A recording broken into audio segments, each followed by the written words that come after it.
అందుబాటులో ఉన్నప్పుడే బంధాన్ని అందుకోవాలి. అందకుండా పోయాక ఎంత వగస్తే మాత్రం ఏం లాభం? చీచీ ప్రేమ గాడిద గుడ్డ, అదో టైం వేస్ట్ వ్యవహారం. స్నేహితులతో ఇలా ఎన్నిసార్లు అనుకుంటానో లెక్కలేదు. నాకు నచ్చని ఒకే ఒక పదం ప్రేమ. నేను ఇష్టపడింది కేవలం పుస్తకాలనే. అందుకే ఇంటర్లో టాపర్ని, ఇంజనీరింగ్లో కాలేజ్ ఫస్ట్, 4-5 కంపెనీలు ఆహ్వానం పలికాయి. అందులో నాకు నచ్చిన సంస్థలో చేరిపోయా. పూణేలో ఉద్యోగం, కొత్త చోటు, బెరుగ్గా ఆఫీసులో అడుగుపెట్టా.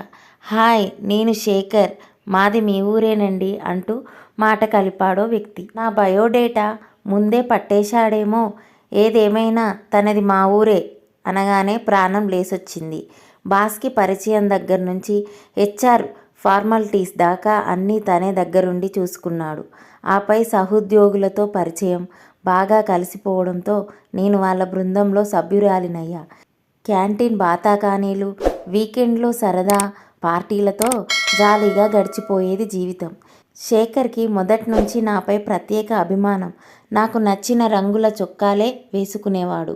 తనకిష్టం లేకపోయినా నా అభిరుచుల్ని ఆచరించాడు. నేను నిద్రపోయే దాకా తన సందేశాల వెల్లువ నా సెల్ని తాకుతూనే ఉండేది. నా వ్యక్తిత్వం మెచ్చుకుంటూ అమ్మాయంటే ఇలా ఉండాలి అని కొలీగ్స్తో చెప్పిన సందర్భాలెన్నో. నేను అనారోగ్యంగా ఉంటే తనకే టెన్షన్. ఇవన్నీ శేఖర్ నాపై పెంచుకున్న ప్రేమకి సంకేతాలని తెలుసుకోలేనంత అమాయకురాలనేం కాదు. ఆ అభిమానం, ఆప్యాయతకి నేను పడిపోయా. కానీ తనే ముందు ఐ లవ్ యూ చెప్పాలని బెట్టు చేశా. అదెంత తప్పుడు నిర్ణయమో తర్వాత తెలిసింది. ఆ రోజు ఎప్పట్లాగే సహోద్యోగుల కబుర్లలో మునిగాం. మాటల మధ్యలో నాకు పెళ్లి కుదిరింది అన్నాడు శేఖర్. ఆట పట్టిస్తున్నాడనుకున్నా. అమ్మాయి పూర్తి వివరాలు చెబుతుంటే కన్నీళ్ళాగలేదు. మాట మాత్రం చెప్పకుండా ఎందుకిలా చేశాడో అర్థం కాలేదు. కొలీగ్స్ వెళ్ళాక అతన్ని పట్టుకొని ఏడ్చేశా. అవును, నేను నిన్ను ప్రాణంలా ప్రేమించా. కానీ నీ నుంచి స్పందన లేకపోతే నేనేం చెయ్యను అన్నాడు. పొరపాటు నాదేనని ఒప్పుకున్నా. ఇప్పటికైనా పెళ్ళి క్యాన్సిల్ చేసుకో అని ప్రాధేయపడ్డా. నా చేతుల్లో ఏం లేదంటూ నన్ను దుఃఖసాగరంలో ముంచాడు.